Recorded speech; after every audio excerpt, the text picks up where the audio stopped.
Hello. In this video we will learn everything about website integration.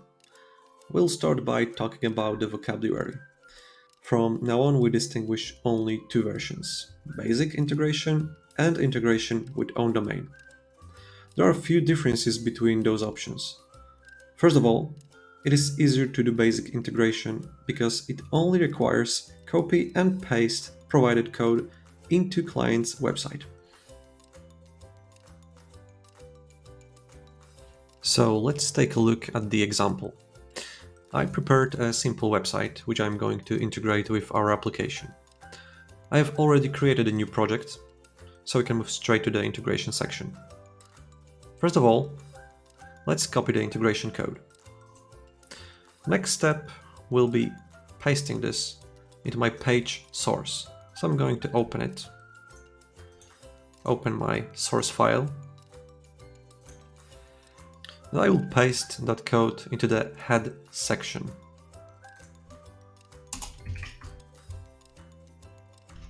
Save this file. Next step will be deploying the changes to the production. So let's do that.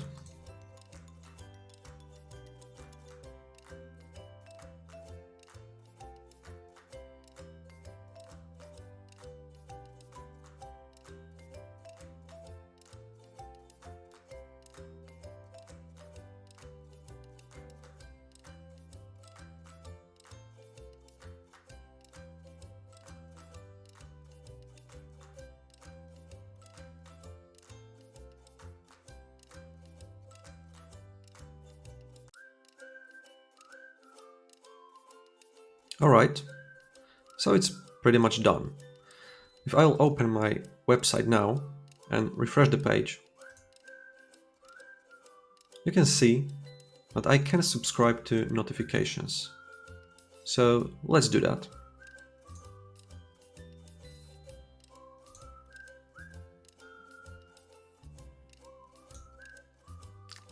Let's go back to the application. Let's move to the subscribers section.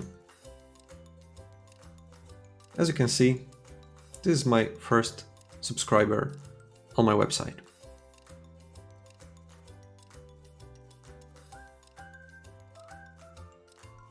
Integration with own domain might look more complex, but actually it takes only two more steps than basic integration. First one is downloading folder which contains service worker, and the second one is placing service worker on the server root path. Before we will move to the example, tip number 1. Once you have integrated the project, you can switch between integration types later on. Tip number 2. When integrating with own domain, you don't have to take steps in given order, so you don't have to place service worker first and paste code later, but you can do this opposite and nothing bad will happen. So moving on, we have my project which has already basic integration done. So to switch integration, we have to click this block right here, which I already did. And the next step is clicking download folder. Let's open the downloaded file.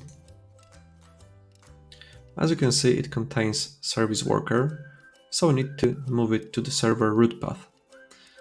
In my case, it's going to be that folder. The next step would be placing integration code into my website source page, but as you can see, I did it previously with basic integration, so we don't have to do it again. Now we can deploy new files to the production.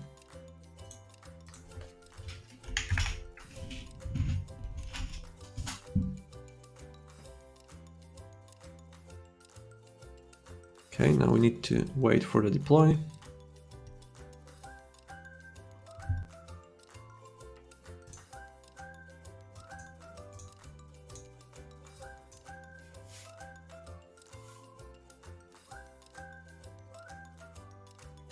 And it's done.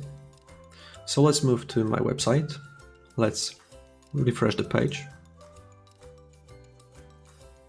As you can see, there is no subscription form this time. It's because I'm already a subscriber on this website, so I cannot do this again unless I unsubscribe first. But we can check subscription form by opening another browser profile.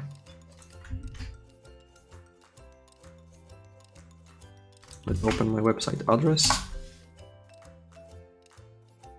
As you can see, the subscription form is there, but it's slightly different than the previous one. There are even more differences between these integrations, and we will investigate them in the next section. Now we know how to integrate our website using both options. But what are the differences between them? Actually, the ones listed here. So let's look closer at them. First one, double opt-in versus double or single opt-in. Basic integration provides only double opt-in form, which means that you have to confirm subscription twice. First time in PushPushGo form and second time in browser native form. Here I have example website with basic integration, and it looks like this.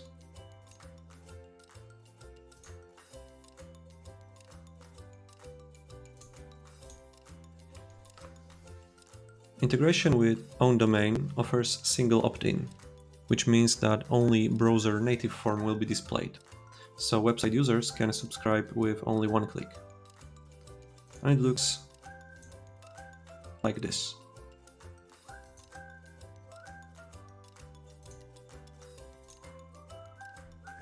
Tip number 3. There is possibility to customize subscription form in our application, but remember that every form different than the default will cause double opt-in option. Second difference is domain visible in notifications. In basic integration, project domain will be concatenated with PushPushGo domain, and it will look like this.